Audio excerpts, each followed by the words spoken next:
स्वागत है आपका। आप देख रहे हैं इंडिया न्यूज। मैं हूं आपके साथ प्रीति सिंह। नजर डालते हैं फटाफट खबरों की ओर। प्रधानमंत्री नरेंद्र मोदी ने उत्तर प्रदेश के बहराइच में महाराजा सुहेलदेव के स्मारक का शिलान्यास किया है। इस दौरान कार्यक्रम में यूपी के मुख्यमंत्री योगी आदित्यनाथ भी मौजूद रहे।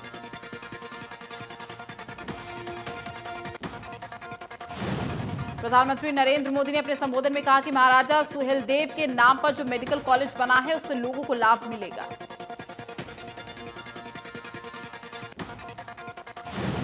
फिर मोदी ने कहा है कि भारत के अनेक नायक नायिकाओं को कभी इतिहास में जगह नहीं दी गई है। जिन्हें कभी उनका सम्मान नहीं दिया गया, उसे आज का भारत सुधार रहा है।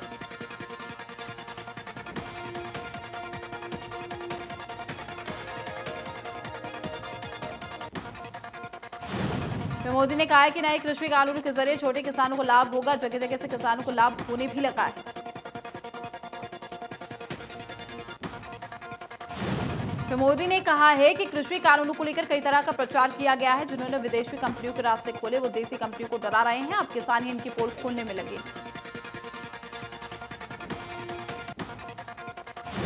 रोहतक में सर छोटूराम की जयंती के अवसर पर किसान महापंचायत का आयोजन। महापंचायत में किसान नेता राकेश टिकैत शामिल होंगे। उनके अलावा कई किसान नेता भी हिस्सा लेंगे। कैथल में सर छोटूराम चौक पर सर छोटूराम की जयंती मनाई गई। किसानों ने सर छोटूराम को श्रद्धांजलि दी। कहा कि उन्होंने अपनी जिंदगी मजदूर और मेहनती किसानों के लिए न्यौछावर कर दी।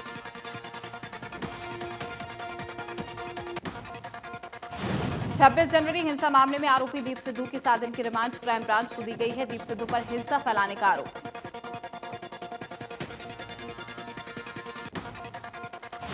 हरियाणा में पंचायत प्रतिनिधियों को 2 दिन के अंदर चार्ज सौंपने की सरकार के आदेश के बाद नांगल चौधरी में भी स्थानीय प्रशासन ने आदेश जारी कर दिए। सरकार ने राज्य में पंचायत प्रतिनिधियों का कार्यकाल समाप्त होने से पहले उन्हें अगले 2 दिनों के अंदर अंदर अपना सारा रिकॉर्ड जमा करवाने के आदेश जारी किए। नांगल चौधरी के सभी 44 पंचायत प्रतिनिधियों और 18 पंचायत समिति को बीडीपीओ प्रमोद देशवाल ने मीटिंग कर सारी दस्तावेजी कार्रवाई करने के आदेश दिए। इस काम को पूरा होते ही पंचायतों में प्रशासनिक अधिकारी तैनात होंगे। प्रदेश में वर्तमान में 22 जिला परिषद, 142 ब्लॉक समितियों और 6205 ग्राम पंचायतें हैं। 23 फरवरी को उन सभी का कार्यकाल खत्म होने जा रहा है। इस बार पंचायती राज संस्थानों के चुनाव समय पर नहीं होंगे, इसलिए प्रशासनिक अधिकारी को तैनात किया जाएगा।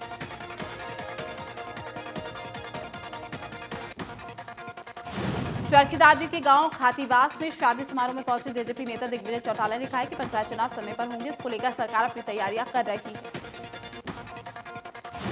किसान आंदोलन को लेकर दिग्विजय चौटाला ने कहा है कि किसी भी समस्या के समाधान के लिए बातचीत ही हल है। केंद्र सरकार किसानों के धरने को लेकर गंभीर है। जल्द बातचीत से हल निकाला जाएगा।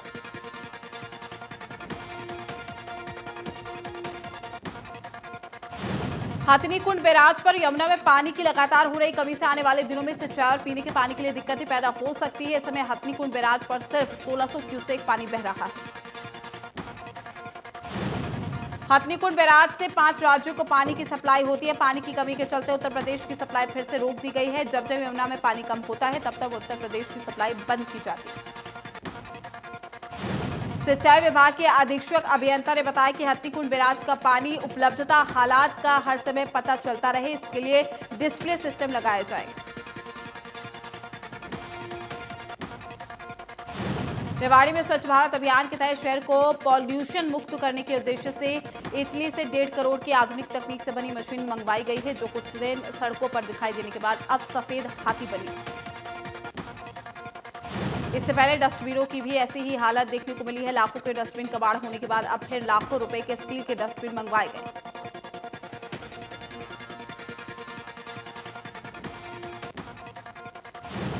पृथला के गांव जकोपुर में बनाए जाने वाले बूचड़ खाने के विरोध में मुस्लिम समुदाय के लोगों ने विधायक और हरियाणा वेयर हाउस के चेयरमैन नयनपाल रावत को ज्ञापन सौंपकर गुहार लगाई है। बूचड़ खाने को दूसरी जगह शिफ्ट किया जाना चाहिए। लोगों का कहना है कि बूचड़ खाने से ग्रामीणों को काफी परेशानी होगी। विधायक नयनपाल रावत ने मुख्यमंत्री से मिलकर जल्दी समस्या का समाधान करवाने का आश्वासन दिया।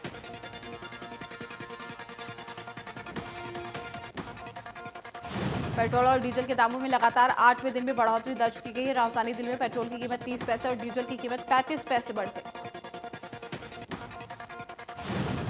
कीमत बढ़ने के बाद अब दिल्ली में 1 लीटर पेट्रोल की कीमत 89 रुपये 29 पैसे और 1 लीटर डीजल की कीमत 79 रुपये 70 पैसे पहुंच गई।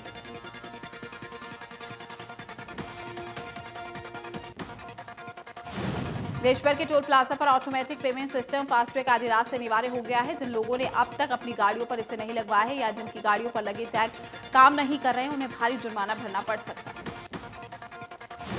जुर्माने के तौर पर ग्राहकों को अपने वाहन की कैटेगरी के हिसाब से लगने वाले टोल की दोगुना रकम देनी पड़ सकती है। फास्टैग लगे वाहनों को टोल प्लाजा पर रुकने की जरूरत नहीं होगी। NHAI ने इसके लिए देश भर में 40,000 से ज्यादा सेंटर बनाए हैं, जहां से जरूरी दस्तावेज दिखाकर फास्टैग खरीद सकते हैं। टोल प्लाजा पर फास्टैग के लिए बूथ बनाए गए।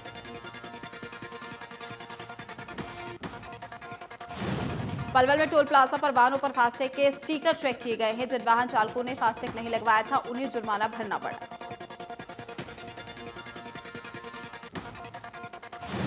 चमोली में ऋषि गंगा जल प्रलय के 10वें दिन तपोवन जल विद्युत परियोजना की निर्माणाधीन सुरंग से 2 शव मिले हैं। अब कुल मृतकों की संख्या 58 हो गई।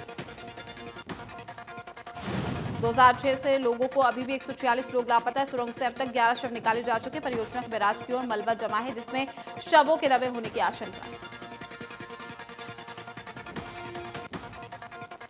बसंत पंचमी का पर्व आज मनाया जा रहा है। बसंत पंचमी के दिन ही वसंत ऋतु की शुरुआत होती है। सिर मां देवी सरस्वती की आराधना की जाती है।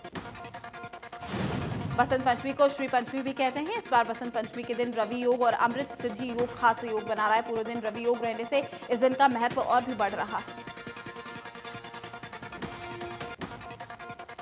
राष्ट्रपति रामनाथ कोविंद समेत तमाम हस्तियों ने बसंत पंचमी के देशवासियों को शुभकामनाएं दी है। ट्वीट कर लिखा है कि मेरी कामना है कि बसंत का आगमन सभी देशवासियों के जीवन में सुख समृद्धि का संचार करे।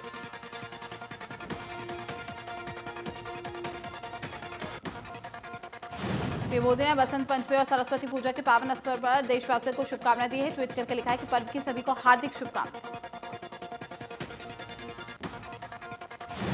मनोहर लाल ने बसंत पंचमी के देशवासियों को शुभकामनाएं दी है। ट्वीट करके लिखा है कि मां सरस्वती की कृपा आप सब पर बनी रहे और साथ ही सबके जीवन में नई उमंग और ऊर्जा का संचार।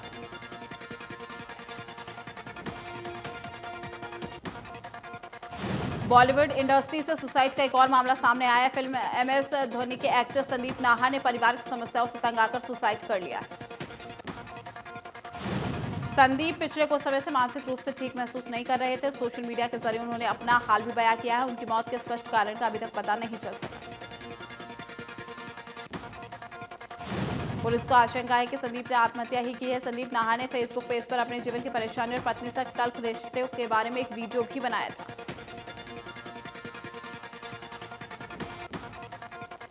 भिवानी के कटड़ा फार्म में 500 मुर्राह नस्ल हरियाणा नस्ल के कटड़ों और बछड़ों को तैयार किया जा रहा है और प्रदेश में भिवानी के कटड़ा फार्म को राष्ट्रीय गोकुल मिशन के तहत चुना गया है।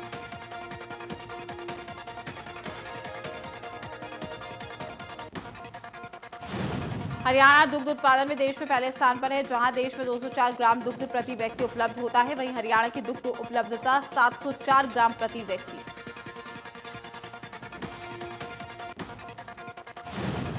प्रोजेक्ट के कोऑर्डिनेटर ने जानकारी दी है कि मुर्राह भैंस और हरियाणा गाय की नस्ल के 500 कटड़ों और बछड़ों को यहां से तैयार किया जा रहा है।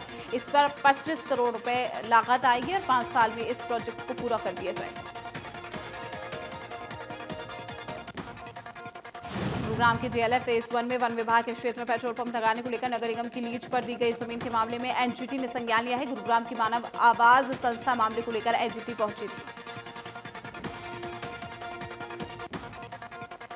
पहले मामला हरियाणा सरकार के संज्ञान में भी लाया गया था, लेकिन सरकार ने इस पर किसी भी तरह की कार्रवाई करने में सरकार ने रुचि नहीं दिखाई। 15 मार्च 2019 को नगर निगम ने पेट्रोल पंप लगवाने के लिए 1500 स्क्वायर मीटर जमीन भी लीज पर दी। सोनीपत के गांव खेवड़ा में उत्तर प्रदेश से आए बारात को बेरंग लौटना पड़ा है। जिला महिला बाल संरक्षण और पुलिस की टीम को सूचना मिली थी कि नाबालिग लड़की की शादी कराई जा रही है। प्रशासन ने नाबालिग लड़की की शादी रुकवाई और परिजनों को समझाया कि जब तक लड़की बालिग नहीं हो जाती उसकी शादी नहीं की जाए। परिजनों के आश्वासन के बाद पुलिस और महिला बाल संरक्षण टीम वापस लौटी।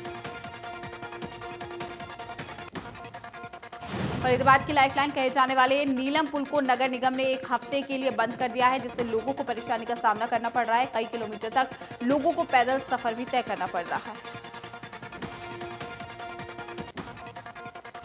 साइबर सिटी गुरुग्राम में आवारा कुत्तों का आतंक बढ़ता ही जा रहा है। शहर के साथ अन्य कस्बों और गांव में भी आवारा कुत्तों की भरमार है। आवारा कुत्तों की वजह से रात के वक्त पैदल चलना लोगों के लिए मुश्किल। आवारा कुत्तों की शिकायत मिलने पर गुरुग्राम नगर निगम ने एनिमल बर्थ कंट्रोल प्रोग्राम के तहत डॉग्स की नसबंदी का अभियान भी चलाया है। 3000 से ज्यादा कुत्तों की नसबंदी कराई जा चुकी है। फरीदाबाद के बल्लभगढ़ की चावला कॉलोनी में साफ पीने के पानी की समस्या है। कॉलोनी के लोग गंदा पानी पीने को मजबूर हैं। करीब 200 घरों में पिछले एक हफ्ते से गंदा पानी सप्लाई हो रहा है।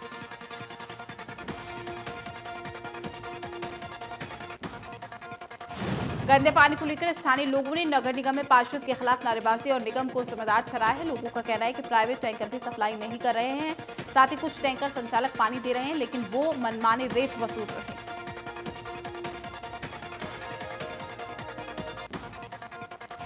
फरीदाबाद में स्वास्थ्य विभाग को बड़ी कामयाबी मिली है। स्वास्थ्य विभाग ने कासिमाबाद में अवैध रूप से चल रहे एमटीपी सेंटर पर रेड की। स्वास्थ्य विभाग को सूचना मिली थी कि कासिमाबाद में कृष्णा नर्सिंग होम पर लिंग जांच कर अवैध रूप से गर्भपात किया जा रहा है। टीम ने फर्जी ग्राहक बनाकर भेजा, जहां 15,000 में सौदा तय होने के बाद छापेमारी की गई। स्वास्थ्य विभाग की छापेमारी के दौरान 3 भ्रूण बरामद हुए हैं। 2 फर्जी डॉक्टर्स को गिरफ्तार भी किया गया है। स्वास्थ्य विभाग की टीम ने आरोपियों के खिलाफ केस भी दर्ज कराया। रेलवे के निजीकरण के विरोध में अब रेलवे कर्मचारी भी आवाज उठाने लगे हैं। North west railway employees union के बैनर तले रेलवे जंक्शन पर कर्मचारियों ने 1 दिवसीय धरना दिया। निजीकरण को रोके जाने की मांग की। यूनियन के जिला प्रधान ने कहा है कि उनकी मुख्य मांगे हैं कि पुरानी पेंशन बहाल की जाए, रेलवे कर्मचारियों का डीए उन्हें उपलब्ध कराया जाए और रेलवे निजीकरण पर रोक लगाई जाए।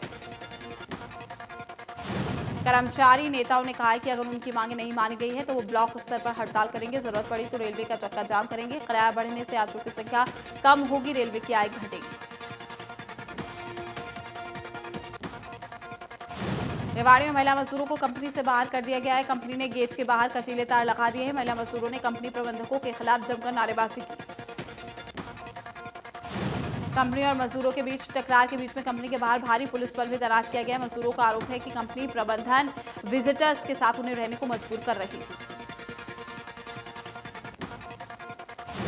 पृथला के गांव चंदावली में आईएमटी में इंडस्ट्रियल एसोसिएशन और रोटरी क्लब इंडस्ट्रीज ने ब्लड डोनेशन कैंप का आयोजन भी किया है, जहां पर मुख्य अतिथि के तौर पर पृथला के विधायक और हरियाणा वेयर हाउस के चेयरमैन नयनपाल रावत ने शिरकत की।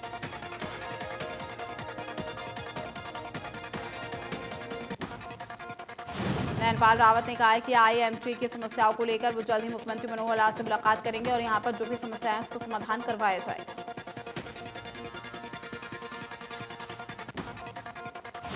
कैथल में एक फौजी के रिवॉल्वर साफ करते वक्त फौजी को गोली लग गई है, जिससे उनकी मौत हो गई है। हालांकि पुलिस मामले में आत्महत्या और हादसे को लेकर जांच कर रही है। बताया जा रहा है कि हाल ही में फौजी छुट्टियों पर घर आया था। फौजी कुलदीप सिंह हिमाचल प्रदेश के शिमला में तैनात थे। 3 फरवरी को वो 1 महीने के लिए छुट्टी पर आए थे। 4 मार्च को उन्हें वापस ड्यूटी पर लौटना था। कुलदीप के 8 साल और 5 साल की 2 बेटियां। अंबाला कैंटोनमेंट बोर्ड एरिया के गुड़गुड़िया नाले में डूबने से एडवोकेट की मौत हो गई है। बताया जा रहा है कि एडवोकेट बाजार से अपनी सेंट्रो कार से घर जा रहा था और घने धुंध के चलते उसे रास्ता नहीं दिखाई दिया। हादसे की सूचना मिलने पर पुलिस मौके पर पहुंची और एडवोकेट की डेड बॉडी नाले से बाहर निकाली गई। हादसा कैसे हुआ इसकी जांच की जा रही है।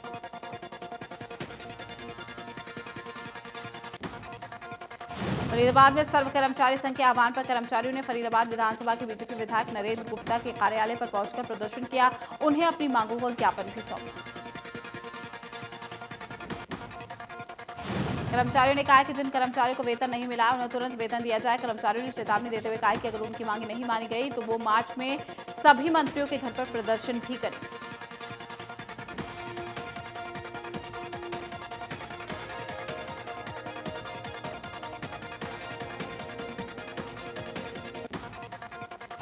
सिरसा में स्वास्थ्य विभाग ने एक बार फिर से कोरोना के खात्मे के लिए वैक्सीनेशन अभियान शुरू किया है। इसके तहत हेल्थ वर्कर्स को वैक्सीन की दूसरी डोज भी लगेगी। वैक्सीनेशन के 28 दिन पूरे होने के बाद दूसरी डोज भी दी जाएगी। स्वास्थ्य विभाग के साथ पुलिस, रेवेन्यू, पंचायती राज विभाग और नगर परिषद के कर्मचारी का टीकाकरण भी किया जा रहा है। दूसरी डोज और पहली डोज के लिए अलग अलग वैक्सीनेशन सेंटर बनाए गए। कैथल के गांव बरटा में राधा स्वामी सत्संग भवन को दान में दी गई जमीन के रास्ते को लेकर चल रहे विवाद में चाचाओं ने भतीजे की जान ले ली है। चाचाओं ने परिवार के साथ मिलकर वारदात को अंजाम दिया। मृतक के परिजनों का आरोप है कि पुलिस चौकी को 2 बार फोन किए गए हैं, लेकिन कोई भी मौके पर नहीं पहुंचा। तीसरी बार कंट्रोल रूम में फोन किया गया तो पुलिस पहुंची, लेकिन तब तक आरोपी वारदात को अंजाम दे चुके।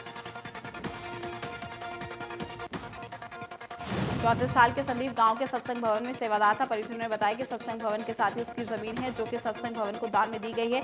इसके रास्ते को लेकर परिवार में विवाद भी चल रहा था। करनाल में एमडीडी बाल भवन से 2 बच्चे संदिग्ध हालत में लापता हो गए हैं। बताया जा रहा है कि एक बच्चे की उम्र 16 और दूसरे की 19 साल उम्र है। बच्चे लकड़ी का गेट कूदकर फरार हो गए।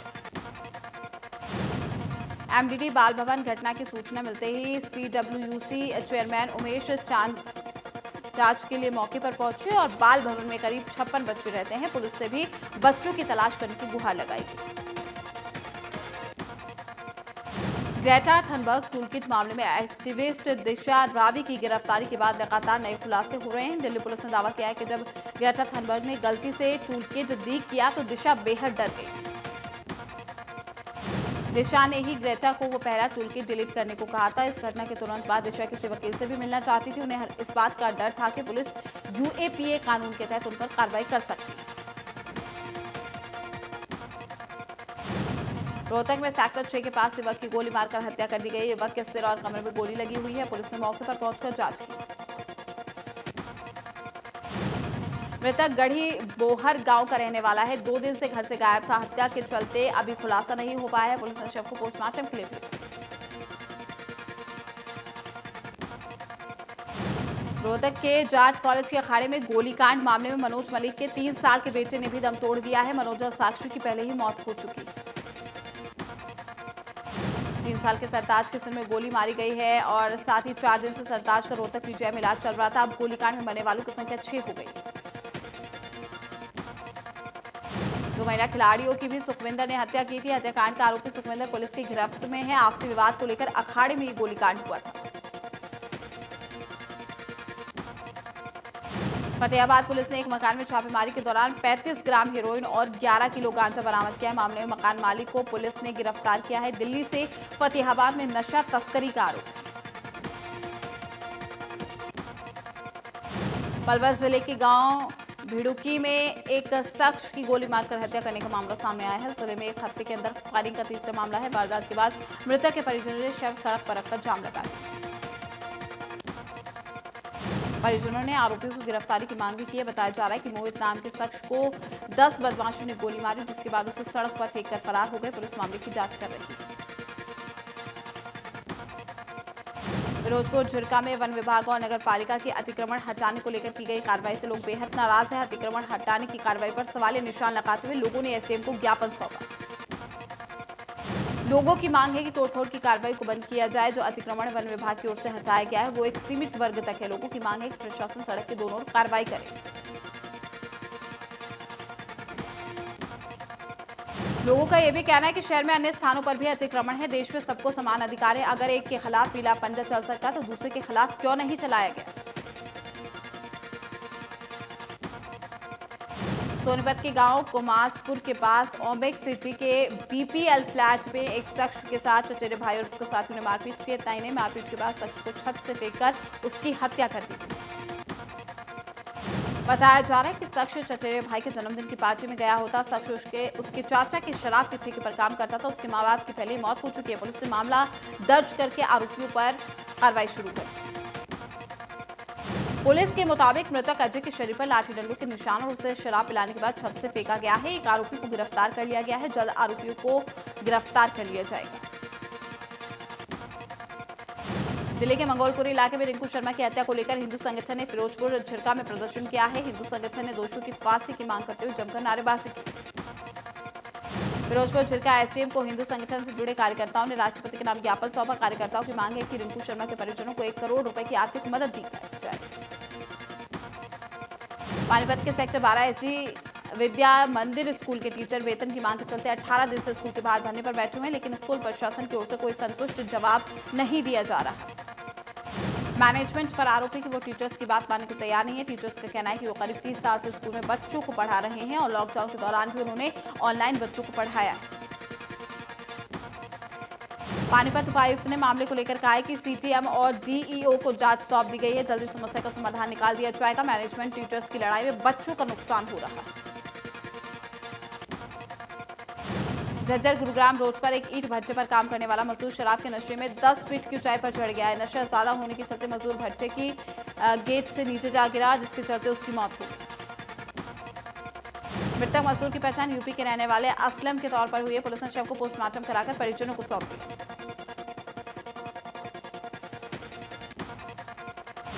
झज्जर जिले के श्वेरिया गांव में एक किसान की कार की टक्कर लगने से मौत हो गई। पुलिस के मुताबिक किसान रणवीर बाइक से खेत पर जा रहा था। सड़क पर पीछे से तेज रफ्तार कार ने बाइक को टक्कर मार दी।